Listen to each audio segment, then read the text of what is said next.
Hello, hello! Magandang Wow! umaga mga mi. Wow! Ngayon nga po ay tapos na sa kusina at magbabakim ako ng aking kwarto tsaka sa sala. Mabuti na lang po talaga at napakaaga nagising ni mother ngayon kasi nga po siya ay magpapaaraw sa labas. Oh yes. Nag-spend po yan siya ng mga 2 to 3 hours sa labas para magpaaraw kapag ganito mga 8 pa lang ng umaga kasi hindi pa naman po siya masyadong mainit. Kaya din po yan siya nagpapaaraw dahil po nagmamanas nga po yung paa niya kapag nandito lang siya sa loob ng bahay at lading nakaupo. Kaya yan, sabi ko ay mapalakad-lakad siya sa labas ng nakapaa sa morning.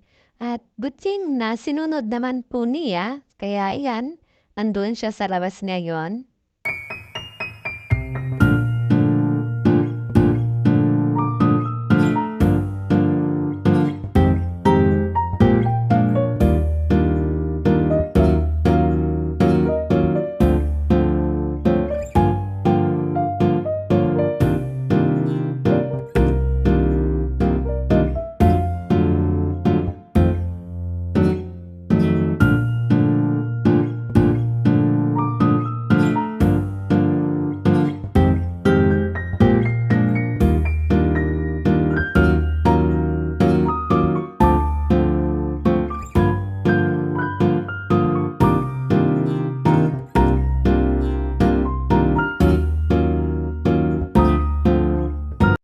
At tapos na nga po ako sa kwarto, kaya dito na naman tayo sa sala na maliit. Napakaliit lang po nitong sala na ito kasi po, kahapon may dumating na mga bisita si Mulder at kumain sila dito ng mga dala nilang mga foods.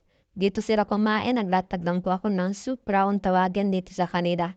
Kasi hindi naman po uso ang lamesa dito na part. Kaya ganyan po nakalumpagi po silang lahat dyan sa may carpet at kinaikutan nila yung kanilang pagkain. Ganun po yung style ng pagkain nila dito. Mga amiga po ng aking mother ay syempre mga kaedara na din po niya. Yan. And then, eto po, minsan ko lang ito talaga mabakyun tong sala na to kung meron lang pong gumamit. Kasi pag hindi po, wala pong magamit, hindi ko po talaga siya binabacuum dahil wala lang pong dumi. So, yan. Mabilis ko lang din po ito matatapos dahil napakaliit naman po ng sala na to. So, yun.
fast forward na nga po tayo, pananghalian na, kami ay kakain na.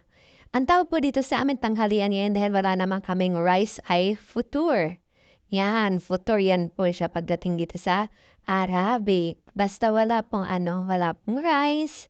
Ano lang siya, tinapay, and then yung sausawan po nito, depende sa'yo kung anong gusto mo. Ako po ay nag-init ng etong parang basta mid of beans po siya. Yan, mid of beans. Ang tawag po dito nito ay full. Yan po yung aking sausawan. Pwede ka naman dito sa iyong bread, pwede ka ng tuna, ng mga strawberry jam, pero mas gusto ko itong aking ininit kasi sayang din naman ako, itatapon lang ito, and then meron din po akong gumawa ako ng isang piraso lamang po ng hot cake. Tapos nahati pa talaga. Na siya na pagtanggal ko sa kawali, nahati as in na bro. Oh yes.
Maraming salamat sa panonood. Paalam. Goodbye. Goodbye. Amping Kanunay.